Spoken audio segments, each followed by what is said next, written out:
على ذاته لذاته الذي ليس لصفته حد محدود ولا نعت موجود والصلاة والسلام على مولانا ومقتدانا أبي القاسم محمد اللهم صل وسلم وزد وبارك على صاحب الدعوة النبوية والصولة الحيدرية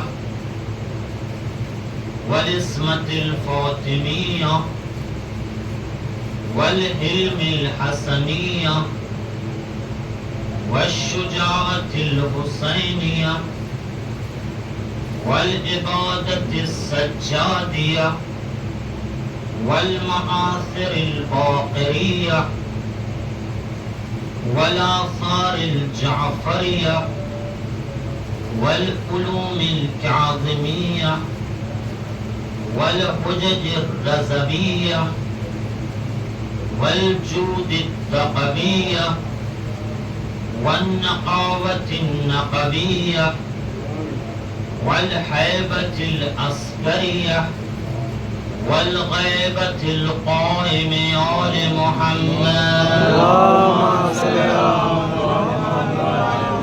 وعلى آله الطيبين الطاهرين أما بعد بسم الله الرحمن الرحيم قال رسول الله صلى الله عليه وآله وسلم إن طالب العلم تبسط الملائكة أجنتها وتستغفر له درود پڑھ محمد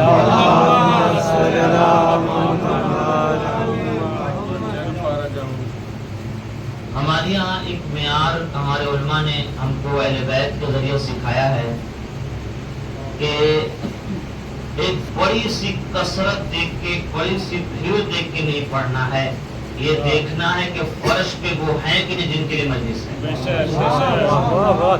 اور 1 2 3 یہ بہت زیادہ ہیں یہ تو بہت بڑی بھیڑ ہو گئی کم ہو کے بھی شبیر کے غمخوار بہت ہیں کم ہو کے بھی شبیر کے غمخوار بہت ہیں اور حق پہ ہیں اگر آپ تو 2 4 بہت ہیں اگر فرش عذاب پہ حقدار بیٹھا ہوا ہے تو مسئلے کا حل ہی ہے کیونکہ اگر 4 حقدار بیٹھے ہوئے ہیں تو وہ کئی ہزار غدار کے مقابلے کا حسین کو یاد کرنے آئے ہیں غربت میں بے کسی میں مظلومی میں لیکن کمال یہ ہے کہ غربت میں بھی حسین کو یاد کرنے آئے ہیں تو حسین کو کچھ دے کے نہیں جائیں گے حسین دے دیں گے خود جب کوئی مظلوم ہوتا ہے پرسہ دینے آپ جائیں تو ایسا دنیا کا کوئی نہیں ہوگا پرسہ دینے جائیں وہ آپ کو دے دے وہ لے لے گا آپ سے غربت کے حالات ہیں تنہائی حسین کا کمال ہے کہ غربت میں بھی بانٹنا نہیں چھوڑا ہے اس نے یہ چٹو بھائی اشعار پڑھ رہے تھے آنسو آنسو پہ تو شعر سنا تھا کہ باد شبیر گرے تاج اور آنسو دونوں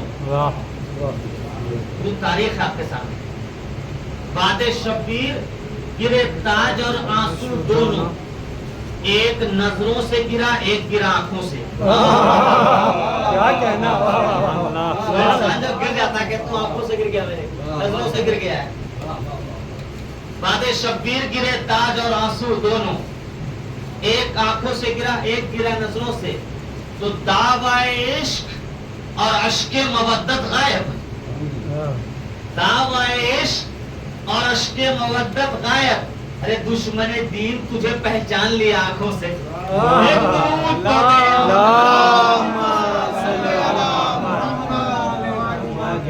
تو انشاءاللہ یہ مجلس حسین ہے کہ جو ایک دن معیار بنے گا میلاد بنے گا تمام لوگوں کو جوڑنے کا اس کی وجہ یہ ہے کہ کچھ جاہلوں نے کلمہ نامہ پڑھا کچھ جاہلوں نے یہ عام کر دیا کہ شیعوں کا 40 پارے کا قرآن تو بیچارے جو ادھر سے آنے والے بھی تھے وہ کہنے لگے بھائی ہم 40 پارے والے میں کیوں جائیں اس لیے کہ اس کا 40 پارے کا ہمارے یہاں 30 پارے کا ہے پھر جب مسجد کی بات اتحاد کی آئی تو کہنے لگے نا اس کی مسجد میں سجدہ ہوتا ہے، ہماری مسجد میں نہیں ہوتا، یہاں بھی اتحاد ختم ہو گیا لڑانے والے۔ پھر مسئلہ جب آنا قرآن کا آیا تو 40 پارہ، مسجد کا آیا تو یہ کر دیا۔ آپ اس کے بعد جب نبی کا آیا مسئلہ جو کہا کہ نبی جو ہیں وہ ہم یہ مانتے ہیں تم وہ مانتے ہو، تمام مسئلوں میں کھینچ پیچ کر کے رکھ دیا آخر میں اپنی بات کو منوانے کے۔ لیکن کمال یہ ہے کہ اوپر سے لے کے آخر تک، بچپنے سے لے کے جوانی تک، جوانی سے لے کے بوڑھے تک، آج تک کوئی یہ نہیں کہتا ہے کہ تیرا حسین الگ ہے میرا حسین الگ ہے۔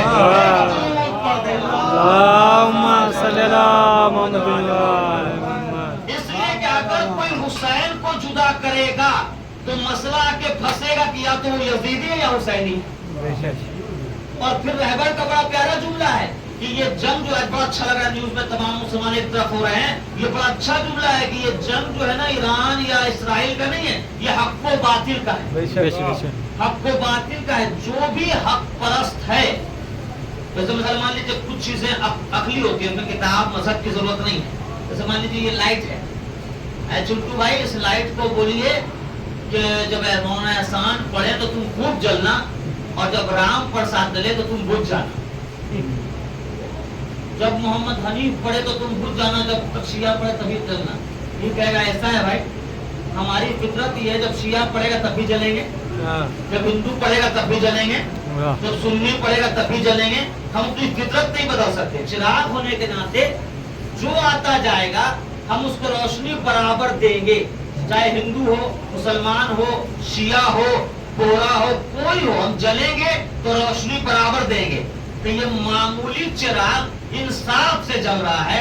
پیغمبر نے کہا ان الحسین مصباح الہدی، حسین ہدایت کا چراغ ہے، تو جب ہدایت کرے گا تو ہندو کی بھی کرے گا، مسلمان کی بھی کرے گا، شیعہ کی بھی کرے گا۔ یہ الگ بات ہے کہ چراغ کو دیکھ کے جو آنکھ بند کر لے وہ بھٹک جائے تو اس میں حسین کی غلطی نہیں ہے۔ ایک درود اللہم صلی علی محمد وعلی محمد۔ تو یہ فرش ازا کسی کے گھر کا نہیں ہے، نہ کوئی اس کا مالک ہے، نہ کسی کے باپ کا، نہ کسی کا، یہ امام حسین کی ملکیت ہے۔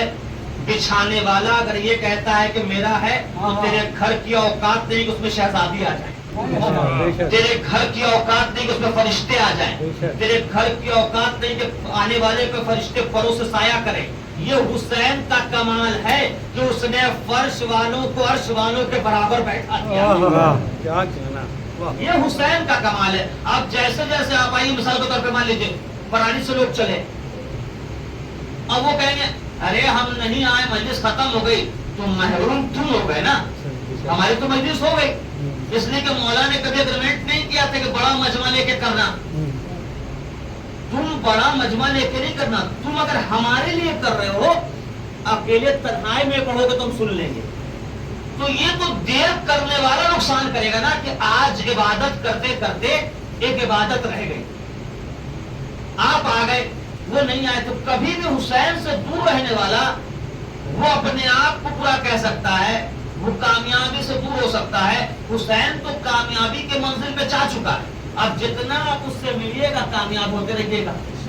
تو پیغمبر کی حدیث ہے کہ ان طالب العلم، بے شک طالب علم، علم کو طلب کرنے والا، گھر سے نکل کے علم حاصل کرنے والا، ایک شخص گھر سے نکلا، مدرسے گیا، مکتب گیا، وہاں سے علوم آل محمد حاصل کر کے آیا، آپ کو تبلیغ کرنے لگا، نماز پڑھانے لگا، قرآن پڑھانے لگا۔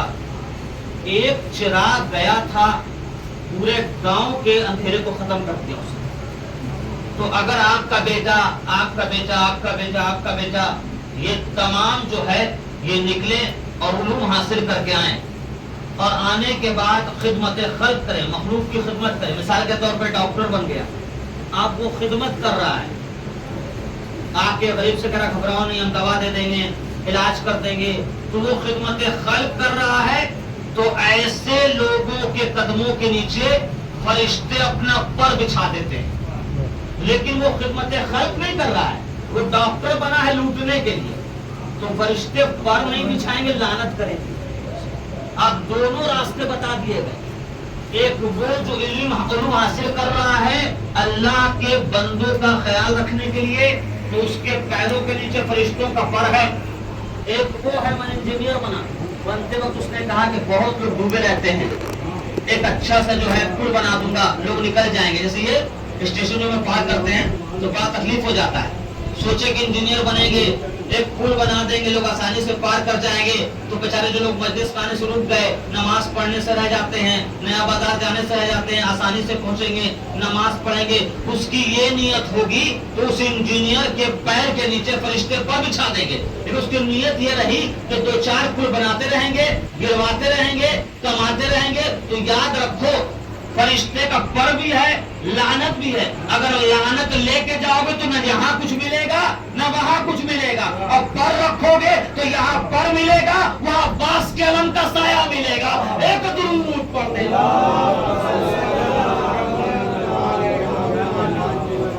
تو یہ تو دنیا کو پیغمبر نے بچے کی طرح حدیث کے ذریعے سمجھا دیا. ان طالب علم, جب کوئی طالب علم کو مطلوب کرنے والا, حاصل کرنے والا گھر سے نکلتا ہے تو تب سے تو ملائکہ اجنتہا, فرشتے اپنا پر اس کے لیے کھول کے بچھا دیتے ہیں.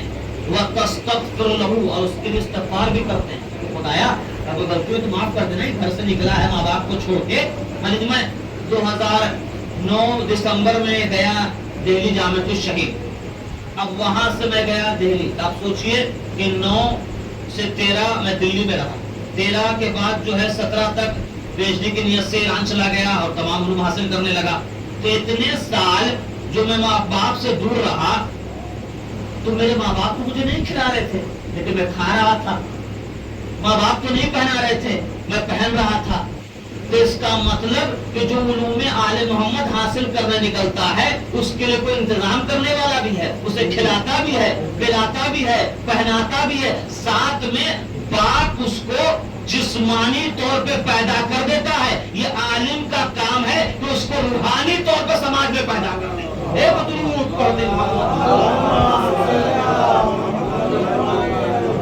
تو پیغمبر کی یہ حدیث جو ہے کہ اگر کوئی طالب علم, اگر کوئی شخص گھر سے چلا علوم آل محمد حاصل کرنے کے لیے, علوم الہی حاصل کرنے کے لیے, اور مخلوق کا خیال رکھنے کے اعتبار سے حاصل کرنے کے لیے, تو اس کے پیروں کے نیچے فرشتے اپنا پر بچھا دیتے ہیں. تو آپ یہ بتائیے, جن کو اللہ نے اپنا علوم دے کے بھیجا ہے, جو آل محمد ہے, اگر فرشتہ ان کی چکی چلائے تو حیرت کیا ہے, جھولا جلائے تو حیرت کیا ہے. جب علوم حاصل کرنے والوں کے پیر پر جب فرشتہ پر بچھا رہا ہے, تو جو علوم بچانے والے ہیں, اللہ کا علم لے کے آئے ہیں, ان کا فرشتہ اگر نوکر بن جائے تو حیرت کرنے والی بات نہیں ہے. یہ اللہ کا کمال ہے کہ وہ ان کو یہ حکم دیتا ہے کہ اگر کوئی ہمارے علوم کو لے کے گئے ہیں تو ان کا کوئی خادم بھی ہونا چاہیے. ایک درود پڑھ دیں.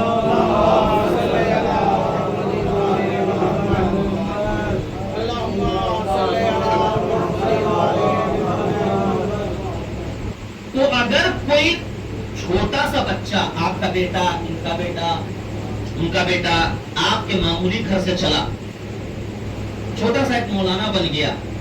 اب مان لیجیے ہم بن کے آئے, آج لوگ نماز پڑھ رہے ہیں, ان کی شادی کرا رہے ہیں, سنڈے کلاس ہو رہا ہے. تو سماج میں ایک چیز ہے کہ ہمارے حضور ہیں, ہمارے مولانا ہیں, گئے بھائی قربانی دیا, پڑھائی کر کے آئے. آیت اللہ سستانی کے ہاتھ سے یہ عمامہ لیا ہم نے, آیت اللہ خامنائی کے درس بیٹھے, یہ تمام باتیں ہوئی. اب انصاف سے بتائیے کہ ایک طالب علم جو گھر سے گیا, تھوڑی سی پڑھائی کر کے آیا, اس کے پیروں کے نیچے فرشتے پر بچھا دیتے ہیں. تو کوئی نائب امام بنے, رہبر بن جائے, فقیہ بن جائے, اور صرف آ کے نکاح نہیں پڑھا رہا ہے, مجلس نہیں پڑھا رہا ہے, بلکہ جب بھی مظلوم پہ ظلم ہو رہا ہے تو ظالم کے خلاف کھڑا ہو کے سامنے آ کے بتاتا ہے کہ منبر سے صرف علوم آل محمد حاصل کرنے والا نہیں بولتا ہے, جب وقت آتا ہے تو علی کے طرح میدان میں بھی آ جاتا ہے.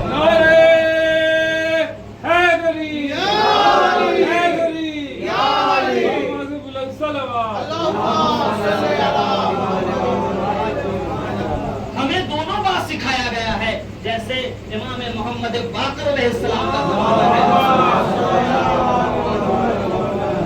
اور ظالم نے بلا لیا مولا کو اور کہا کہ بڑے بڑے تیر انداز کو بلایا اور بڑے بڑے تیر انداز کو بلانے کے بعد کہا کہ یہ جو سامنے یہ وہی سے سیکھتی ہے دنیا والے، یہ دیکھیے، کہا کہ یہ جو ہے یہ مچھلی ہل رہی ہے، اس کے اوپر نشانہ لگائیے۔ بڑے بڑے تیر انداز کو بلایا، کسی نے اندازہ لگایا تو ہل رہی تھی، وہ شدت سے کہیں لگی تو کہا واہ کیا بات ہے، مچھلی کے ایک حصے پہ لگی، کسی نے لگایا دوسرے حصے پہ لگی۔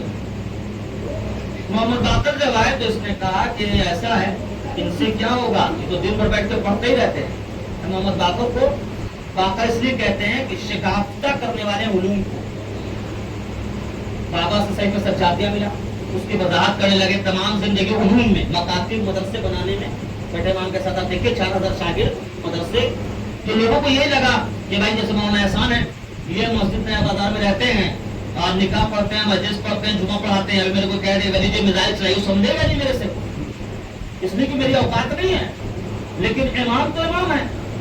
بلایا اور کہا کہ مولا آپ خود، مکار لوگوں کی عادت ہے سارا کام کر کے خود سائڈ ہو جائیں گے، تو کہا کہ مولا یہ تیر انداز آپ کو چیلنج ٹھوک رہے ہیں کہ یہ خالی امام جو ہیں یہ بس مکاتب مدرسے ہی میں رہتے ہیں، کیونکہ تیر انداز بھی آتا ہے۔ تو مولا نے کہا کہ ہم اس خدا کے رہبر نمائندے ہیں جو کن فیکون کی منزل پہ ہے،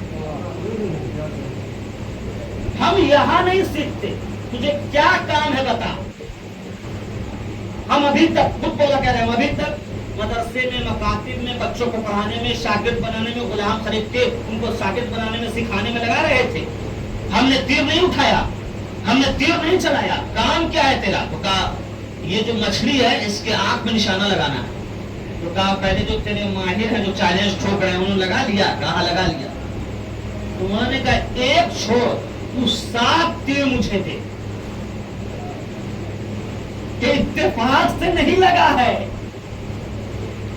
پہلا تیر مولا نے مچھلی کی آنکھ پہ مارا، پھر دوسرا تیر اس تیر کے اوپر مارا، پھر تیسرا تیر اس کے تیر کے اوپر مارا، پھر چوتھا، پھر 5واں، پھر 6واں، پھر 7واں کا دیکھ نشانہ اس لیے نہیں چک رہا ہے کہ ہم نے اس سے سیکھا ہے جو خدا ایک ہے، ہم نے یہاں سے نہیں سیکھا کہ ادھر ادھر جائیں گے، تو تیر اگر ہمیں دیتا رہے گا ہم مارتے رہیں گے، اس لیے کہ جو یہاں وہاں سے سیکھتے ہیں نا، سیکھتے سیکھتے بھول جاتے ہیں، ہمیں وہاں سے سکھایا گیا ہے، ہم اگر اجازت نہیں دیں گے تو تیر رک جائے گا، ہم اجازت دیں گے تو مچھلی خدا کے تیر کو لے لے گی۔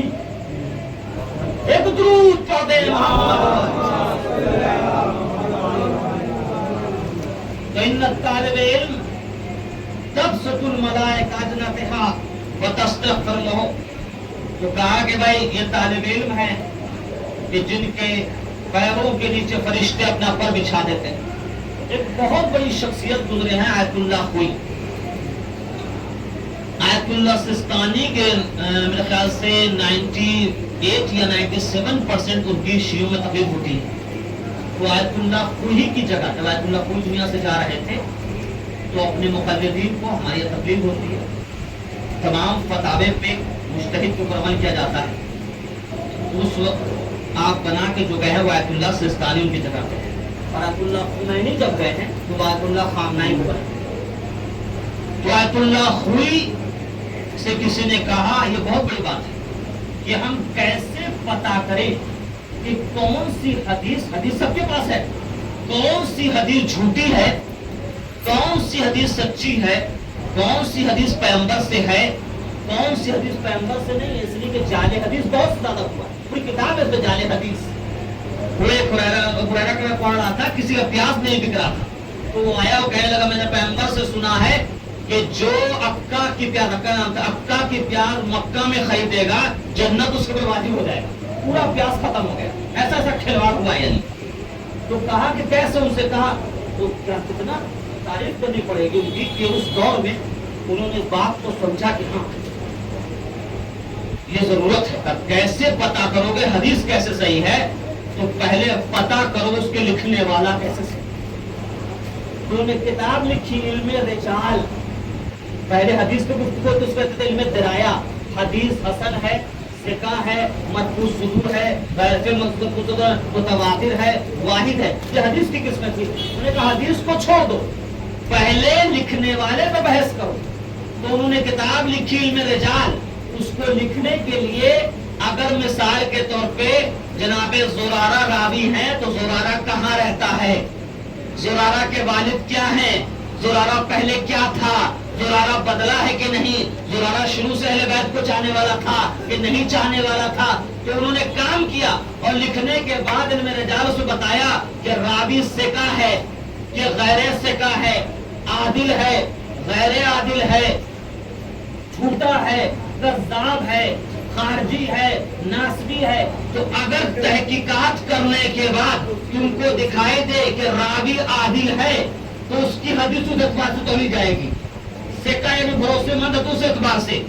تو کسی نے آ کے پوچھ لیا آیت اللہ خوئی سے کہ آیت اللہ خوئی بہت علم ہے بھائی آپ کے پاس.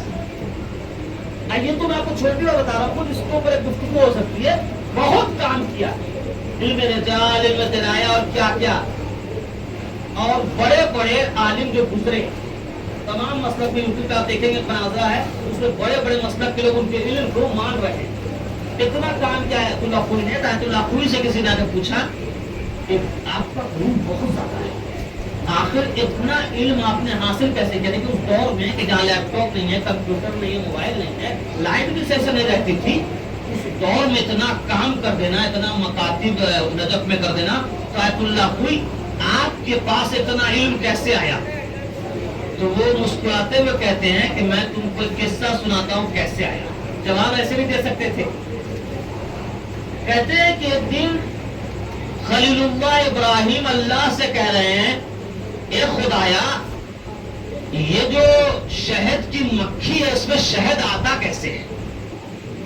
کیا یہ مکھی کا کمال ہے یا اس پھول کا کمال ہے جہاں وہ بھنبھناتی رہتی ہے، جہاں وہ بیٹھتی ہے؟ تو اللہ نے کہا کہ اچھا تمہارا سوال یہ ہے کہ اس زنبور میں اصل شہد کہاں سے آتا ہے؟ یہ جنگل اور پھول کا کمال ہے یا کمال ہے مکھی کا؟ تو کہ وہ دیکھو ایک مکھی تمہارے پاس اڑ کے آ رہی ہے اور ابھی اس میں شہد نہیں. آئی جناب ابراہیم کے ہاتھوں پہ بیٹھ گئی. کہا کہ ابراہیم نہیں ہے نا؟ کہا نہیں. کچھ دیر وہ ابراہیم کے ہاتھوں پہ بیٹھی تو ابراہیم کے ہاتھوں پہ شہد لگنے لگا. شہد لگنے لگا تو کہا ابراہیم آپ بتاؤ. کہا کیا بتاؤں؟ تو میں اور ٹینشن میں آ گیا. یہی جملہ ہے کہ میرے ساتھ ایک پریشانی دو پریشانی آ گئی. پہلے تو میں سوچ رہا تھا کہ شہد کہاں سے آتا ہے، تو میں نے سوچا کہ پھولوں پہ گھومنے کی وجہ سے. آپ کو میرے ہاتھ میں شہد لگ رہا ہے، شہد پہلے سے نہیں تھا، ابھی شہد کہاں سے آیا؟ کہا ابراہیم میں تم کو یہی سمجھانا چاہ رہا ہوں کہ میں نے انا ہدیناہ السبیل، میں نے اس اصل زنبور کو، اس مکھی کو ہدایت یہ کی ہے کہ تم جاؤ، جا کے پھولوں پہ گھومو، بیٹھو، وہاں سے تمہارے اندر شہد پیدا ہو جائے گا. لیکن شہد پیدا کرنا میرا کام ہے، چاہے پھول پہ بیٹھے یا تمہارے ہاتھ پہ بیٹھے. اللہ چاہے تو پھول سے بھی پیدا نہیں ہونے دے گا، اللہ چاہے تو تمہارے ہاتھ سے پیدا کر دے گا. ایک درود پڑھ دیں. آیت اللہ خوئی سے جو شاگرد نے پوچھا تھا کہ آیت اللہ خوئی آپ کا علم بہت زیادہ ہے، تو آیت اللہ خوئی نے کہا سمجھے؟ اس نے کہا کہ نہیں، تھوڑی سی اور وضاحت کر دیجئے.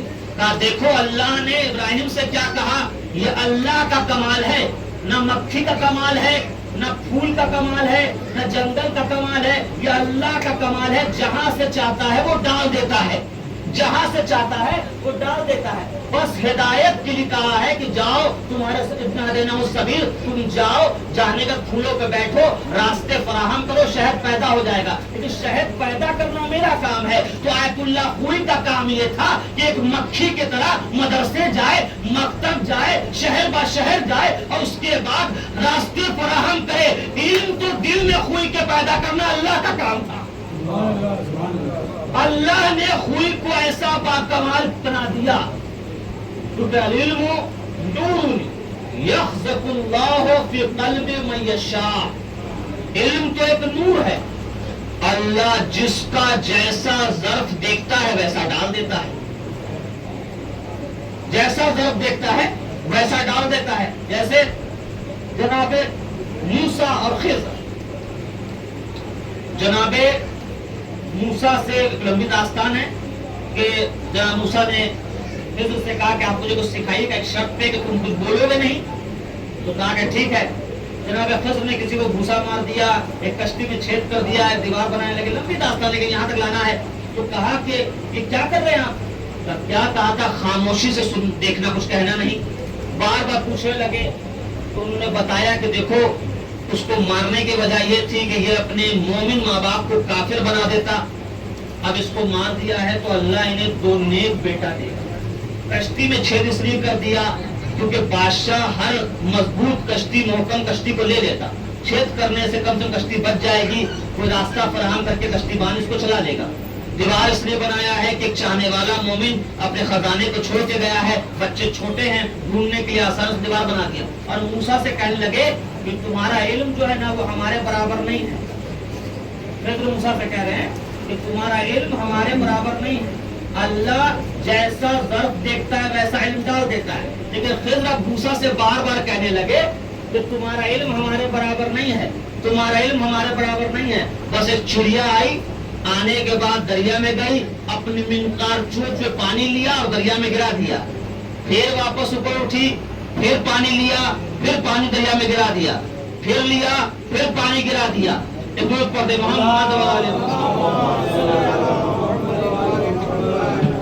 وعد اللہ. کوئی نے کہا کہ یہ جو علم ہمارے پاس ہے، جو کمال ہمارے پاس ہے، یہ ہمارا نہیں ہے، یہ اللہ کا کمال ہے جس نے ہمارے اندر یہ علم ڈال دیا. ہمارا کام تھا اساتذ کے پاس جانا، مدرسے میں جانا. جیسے اللہ کا کمال یہ کہ نہ پھول میں کمال ہے، نہ درخت میں کمال ہے، نہ جنگل میں کمال ہے. اللہ جہاں سے چاہے شہد پیدا کر سکتا ہے. اسی طرح اللہ کوئی نے کہا کہ ہم مدرسے گئے، مکاتب گئے، اساتذ ملے، لیکن یہ کمال اللہ کا ہے جس نے ہمیں اتنا علوم دیا ہے. یہ اللہ ہے کہ جس کے دل میں علوم چاہتا ہے تو ڈال دیتا ہے، لیکن جتنا ظرف دیکھتا ہے ویسے. تو خضر موسیٰ سے کہہ رہے ہیں کہ تمہارا علم ہمارے برابر نہیں ہے، تمہارا علم ہمارے برابر نہیں ہے.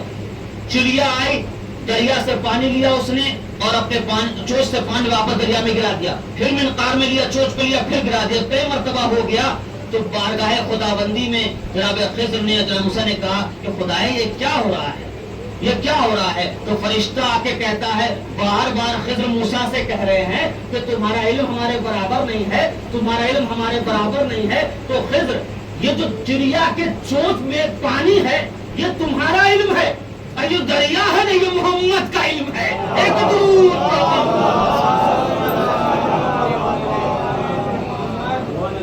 اور اس محمد نے اپنا لعاب دہن حسین کو دیا، اور اس محمد نے، امام کہتے ہیں کہ پیغمبر نے، محمد نے ہم کو علم ایسے دیا ہے جیسے پرندہ اپنے بچے کو دانا دیتا ہے.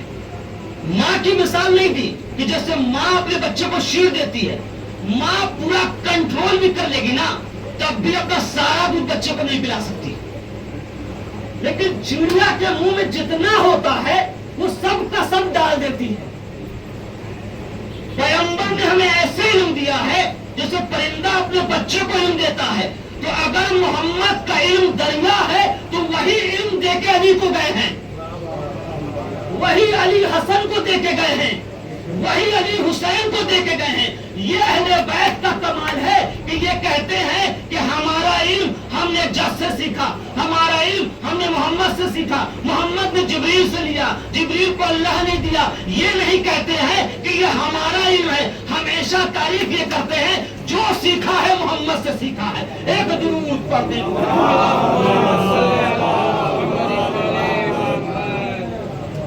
تو ان طالب علم تبسط الملائکہ اجنحتہا، جب کوئی طالب علم حاصل کرنے کے لیے نکلتا ہے تو فرشتے اپنا پر اس کے لیے بچھا دیتے ہیں، سایہ کر دیتے ہیں، قدموں کے لیے بچھا دیتے ہیں. تو جب ایک طالب علم کا کمال یہ ہے تو اگر کوئی مجتہد بن جائے، فقیہ بن جائے، ولایت فقیہ بن جائے اور پھر اس کے میدان میں آنے کے بعد دنیا کو مثال دے کہ دیکھو ہم ڈرتے نہیں ہیں، ہم کسی کے مقابلے آ سکتے اس لیے کہ ہم کو اللہ پہ بھروسہ ہے. جیسے مولا کائنات سے کسی نے کہا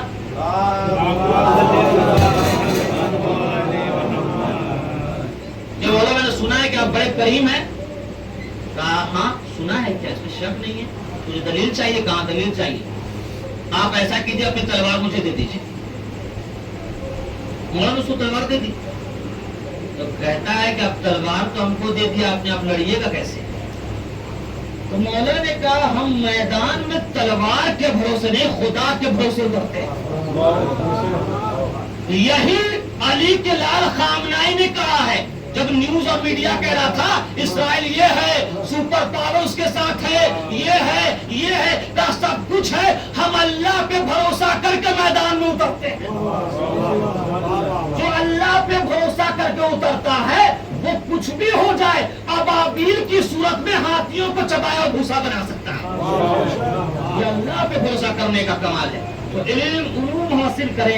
علوم حاصل کریں اور اس کے بعد علوم پہ بھروسہ کریں. مولا نے قبیل سے کہا کہ یہ علوم جو ہے نا یہ تمہاری حفاظت کرتا ہے، تم مال کی حفاظت کرتے ہو. آپ دیکھ لیں، میں نے یہ بتایا بیٹھے بیٹھے گفتگو ہو رہی تھی کہ تمام منصب چھین لیا، حکومت چھین لیا، نہیں لے پائے تو علم نہ لینے کی وجہ سے منصب پہ رہنے کے بعد بھی رجوع کرنا پڑتا تھا مولا کی طرف. ایک شخص آیا، اس نے کہا کہ اے محمد میں نے سنا ہے کہ آپ کے ہاتھوں پہ کنکڑیوں نے کلمہ پڑھا ہے. تو پیغمبر نے کہا اس میں شک نہیں ہے، تمہیں شک لگتا ہے کیا؟ اس نے کہا کہ شک نہیں ہے، مجھے دلیل چاہیے. کہا دلیل کیا ہے؟ کہا دلیل یہ ہے کہ اگر کنکڑیاں کلمہ پڑھ سکتی ہیں تو میں ایک میڈک لے کے آیا، اس کو کلمہ پڑھائیے. اب جو کہتے ہیں نا ہم پیغمبر جیسے، ان سے کہو پہلے اپنے بچوں کو کلمہ پڑھا کے دکھائیں، پہلے اپنے خاندان والوں کو کلمہ پڑھا کے دکھائیں. پیغمبر تو کنکڑیوں سے بھی پڑھوا دیں گے. تمہارا بیٹا نالائق نکل گیا یزید جیسا تو تمہیں کو کاٹ دے گا. تو پیغمبر نے کہا کہ مشکل نہیں ہے، بس تم اتنا بتاؤ، میرے لیے تو یہ مشکل نہیں ہے، تم کیا کرو گے حجت تمام کرنے کے بعد؟ تم کیا کرو گے؟ ایک دو پڑھ محمد والے محمد صاحب کیا 32 منٹ ہو چکا، بات ختم کریں گے کہ تم کیا کرو گے. اس نے کہا کہ اگر آپ کلمہ اس سے پڑھوا دیجیے تو ناممکن ہے. میڈک سے تم کلمہ پڑھا دیں، اس کو آپ سمجھائیے گا تو آپ سے نہیں سنے گا، مجھے ادھر جاؤ تو ادھر بھاگ جاتا ہے. لیکن جو یہاں سیکھے گا ہوگا اس کی اوقات نہیں ہے. لیکن جس کو اللہ علوم دیے ہوگا علوم کے ساتھ ساتھ کنٹرول بھی دیتا ہے. پیغمبر نے کہا کہ لاؤ دو. ہاتھ پہ آیا اور ابھی پیغمبر نے نہیں کہا ہے کہ کلمہ پڑھو، صرف دستے مبارک پہ آیا ہے. اب میں عبداللہ کہنا چاہتا ہوں، دستے مبارک پہ آیا ہے اور سمجھ گیا کہ پیغمبر چاہتے ہیں کہ کلمہ پڑھیں، تو اس مینڈک کی تعریف کروں یا ان کی تعریف کروں جو زندگی بھر محمد کے ساتھ رہے اور یہی نہیں سمجھے کہ محمد کس کو چاہتے ہیں اور کس کو نہیں چاہتے ہیں.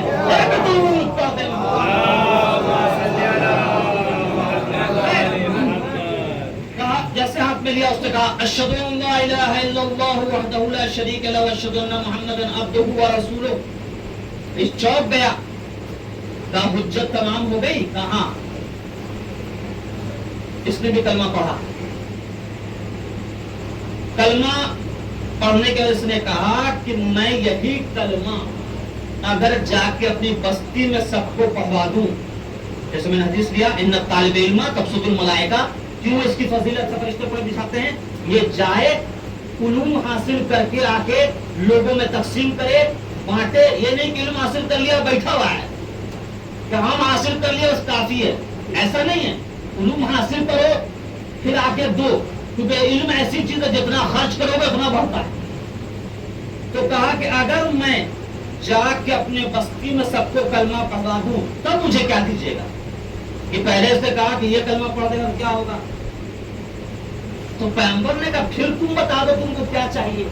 ابھی بڑا تیز تھا. دیکھیے پہلے تو مشکل کام تھا مینڈک سے کلمہ پڑھوانا، اب دوسری چیز کیا مانگ رہا ہے؟ کہہ رہا ہے کہ اگر میں بستی میں جا کے لوگوں کو کلمہ پڑھوا دوں اے محمد اور لوگوں کو آپ کے اسلام کے طرف لے آؤں تو مجھے کیا ملے گا؟ تمہیں کیا چاہیے؟ کہ مجھے 40 سرخ اونٹ چاہیے جو عرب میں پائے نہیں جاتے، 40 سرخ اونٹ چاہیے۔ پیغمبر نے کہا جاؤ وعدہ کیا، تم ہدایت کر کے آؤ، اگر لوگ ہدایت پا گئے اور اگر نہیں بھی پائے اور تم نے پوری کوشش کی تب بھی ہم تم کو دے دیں گے۔ یہ گیا اور جانے کا اس نے محنت کی، محنت رنگ لائی اور لوگ ایمان لے آئے، بستی کلمہ پڑھنے لگی، لیکن کلمہ پڑھوانے میں تاج بھائی 2 منٹ تو لگتا نہیں ہے، 5 سال ہم ہی کو ہو گیا سمجھاتے سمجھاتے تو جمعہ میں نہیں آتے ہیں، تو کلمہ پڑھنا بڑا مشکل کام ہے، جانتے ہیں نا، اتنا آسان نہیں ہوتا ہے، ابھی گیا تو ٹائم لگ گیا بیچارے کو۔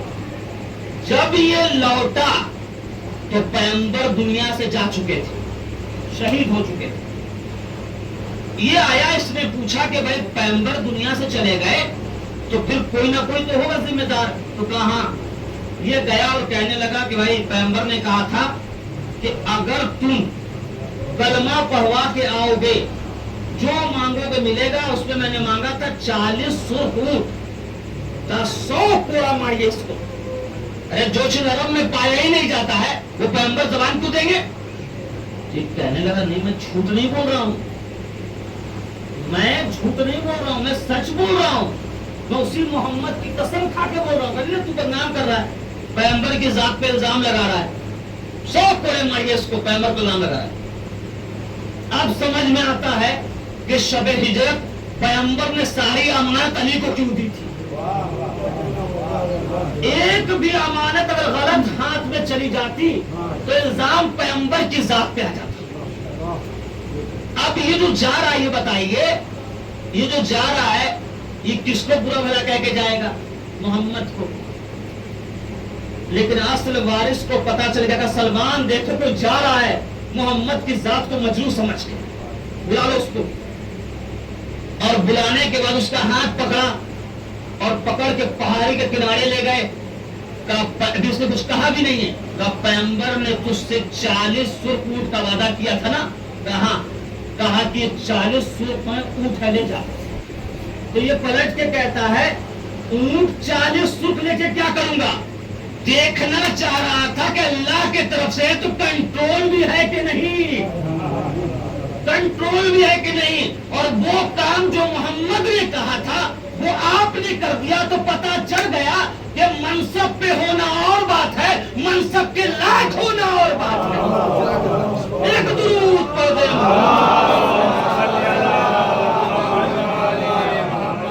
چلیے زندگی رہی تو پھر بیان کریں گے۔ تو حسین مدینے سے اپنا نام کرنے کے لیے یا آج عبد اللہ خامنہئی اپنا نام کمانے کے لیے نہیں نکلے ہیں، یہ نکلے ہیں کہ دین جو ہے نا وہ حفاظت کے لیے، دین صرف کہنے کے لیے نہیں، زبان تک محفوظ نہیں رہنا چاہیے، زبان تک محفوظ نہیں رہنا چاہیے۔ اگر تم واقعی حسین کے چاہنے والے ہو اور کہیں ظلم ہو رہا ہے تو سامنے آ جاؤ حسینی ہو، اس لیے کہ تماشا دیکھیں پورے تاریخ کو دیکھیں گے تو 3 حصوں میں تقسیم ہو رہا پوری تاریخ، بغداد ہو، سامرہ ہو، قازوین ہو یا جہاں بھی ہوتا ہے، آج دنیا میں بھی ہم دیکھتے ہیں 3 حصوں میں معاملہ تقسیم ہوتا ہے۔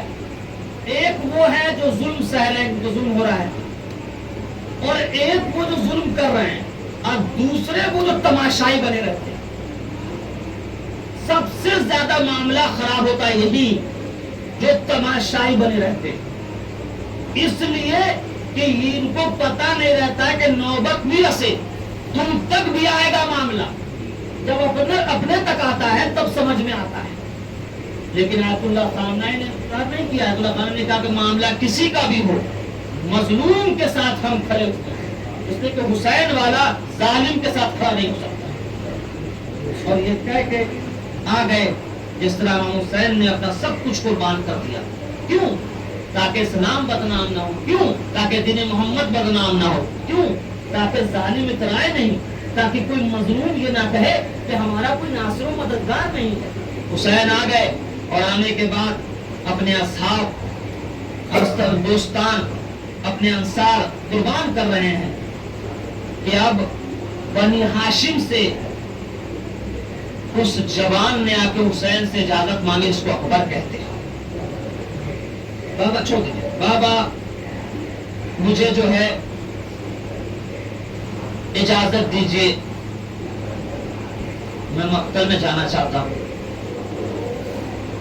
حسین سے جو گفتگو ہوئی، حسین نے کہا بیٹا ادب اور تہذیب یہ ہے کہ تم کو زینب نے ہم سے مانگ لیا تھا، پرورش بھی زینب نے کیا ہے، تو جاؤ جا کے پہلے اس سے اجازت لے لو۔ اب دیکھیے معرفت کیسے انسان کو ہر چیز دلوا دیتی ہے جو ناممکن میں سبب دینا۔ زینب اتنی محبت سے پالا ہے کہ جناب اون محمد اپنے بیٹوں سے زیادہ پیار کرتی ہے، بہت بڑی بات ہے۔ ماں اپنے بیٹوں سے کسی کو پیار نہیں کرتی ہے، لیکن جناب زینب نے یہ معیار اور ملاق قائم کر دیا، بہت بڑی مثال دیتی جناب زینب نے۔ کہا کہ پھوپھی اماں بابا کہہ رہے ہیں کہ پہلے پھوپھی جان سے اجازت لے لو، بڑی محبت سے تم کو پالا ہے۔ تو کہا اے میرے لال میں تم کو اجازت کیسے دے دوں، تم جانتے ہو نا انہوں محمد سے زیادہ پیار کرتی ہوں میں تم کو۔ تو اکبر نے بھی پلٹ کے کہہ دیا، معرفت بڑا جملہ، اگر آپ سے دادی نے پوچھ دیا کہ حسین پیارا تھا یا اکبر،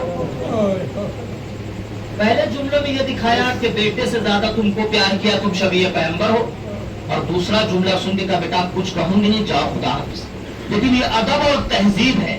آپ بھی جب گھر سے رخصت ہو تو آپ دیکھیے ماں سے، پھر باپ اگر کہیں ہے تو انتظار کیجیے اس سے، پھر بڑا بھائی، یہ تہذیب ہے۔ اکبر سب سے رخصت ہو رہے ہیں، جناب زینب سلام اللہ علیہ نے کہا کہ تم لیلا سے ملے، ارے پالا میں نے لیکن ماں ہے نا، ماں کی تو محبت اپنی جگہ رہے گی میرے لال۔ گئے تو راوی نے عجب بات لکھی، اور یہ واقعی مصائب کس منزل پہ پہنچ چکے تھے کربلا کے، کہ ام لیلا چھوٹے سے خیمے میں، یہ محبت کی منزل ہے، یہ تعجب کی منزل نہیں، محبت کی منزل ہے۔ چھوٹے سے خیمے میں ام لیلا راستہ ڈھونڈ رہی ہے۔ اکبر نے سلام کیا، کہا اماں کیا بات ہے، آپ خیمے میں راستہ ڈھونڈ رہی ہیں؟ کہا میرے لال جس کا جوان بیٹا مرنے کے لیے جا رہا ہے، اس کی ماں کیا کرے؟ بے چین ہو کہ میرے لال کچھ دکھائی نہیں دے رہے، اب سے سنا تم مقتل جا رہے ہو۔ کہا اماں مقتل جا رہے ہیں اس لیے کہ کائنات کے مالک اور وارث اور حجت خدا کا امتحان ہو رہا ہے، تو نصرت کی گھڑی آ گئی ہے، میں تیار ہو گیا ہوں بابا کی طرف سے مقتل میں جانے کے لیے۔ لیجئے ہمیں ابن مسلم کہتا ہے کہ ایک عجیب منزل ہے، تمام میں شہیدوں کو دیکھتا تھا کہ جب خیمے سے نکلتے تھے نکل گئے، اکبر کے وقت میں عجیب منزل ہے، کبھی خیمے کا پردہ اٹھتا ہے، کبھی پردہ گرتا ہے، کبھی اٹھتا ہے کبھی گرتا ہے۔ ابن مسلم کہتا میں نے پوچھا کیا وجہ ہے کہ اکبر جب جب آ رہے ہیں پردہ اٹھتا ہے پردہ گرتا ہے، کبھی کوئی بی بی پکڑ لیتی ہے، کبھی پھپھی پڑ جاتی ہے، کبھی مال پڑ جاتی ہے۔ آخری بار ابھی تک سب بڑے تھے نا، کاندھوں پہ ہاتھ رکھتے تھے، میرے لال رک جاؤ ایک بار مل لو، لیکن اب کوئی دامن کو پکڑے ہوا ہے، 4 سال کی بچی ہے نا، سکینہ کہ بھیا مقتل نہ جائیے، بھیا مقتل نہ جائیے، صبح سے جو مقتل گیا ہے واپس نہیں آیا۔ سکینہ کو سمجھایا کہ میرے بہن بابا پہ مصیبت کی گھڑی ہے، امتحان کا وقت ہے، اکبر کو جانا ہوگا، لیجئے جزاکم اللہ۔ اکبر چلے ہیں، اکبر چلے ہیں تو کیا دیکھتے ہیں کہ بابا نے سوار بھی کیا ہے، بابا نے امامہ بھی باندھا ہے، بابا نے رخصت بھی کر دیا ہے، لیکن کسی کے پیچھے آنے کی آواز آ رہی ہے۔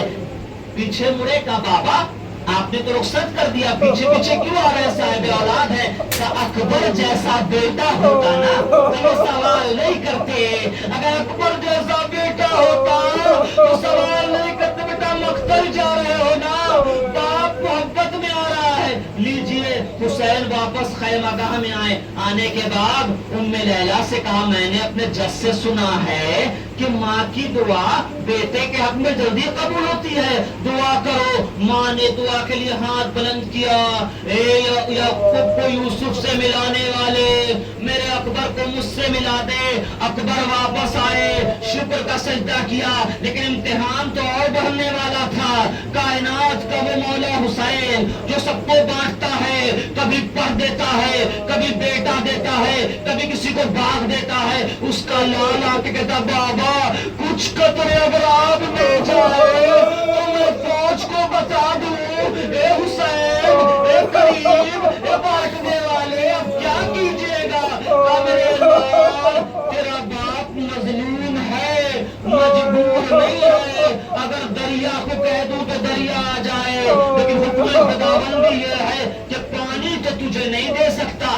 ہاں تیرے زبان پہ کانٹے جیسا چبھ رہا ہے نا, تو تجھے آرام ملے گا. بابا کی زبان پہ زبان رکھ دے. اللہ اکبر. اکبر نے بابا کی زبان پہ زبان رکھی, زبان کو کھینچ لیا. یہ بابا آپ کی زبان تو مجھ سے زیادہ خشک ہے. اکبر مقتل میں گئے, جنگ کرتے ہیں, جنگ کرتے کرتے پشتے پر سے زمین پہ آئے. باپ کا دل تھا, حسین پہنچ رہے, اکبر کا سر آغوش میں رکھا. اکبر نے کہا بابا آخری بار سغرا کو دکھا دیجئے, بہن منتظر ہوگی. 2 انگلی میں اکبر نے سغرا کو دیکھا, کہا بہن معاف کر دینا. اکبر لوٹ کے نہیں آیا. سیالم الذین ظلموا ينقلب مرزا بقضائه وتسليما لأمره. إنا لله وإنا إليه راجعون. ماتم حسین.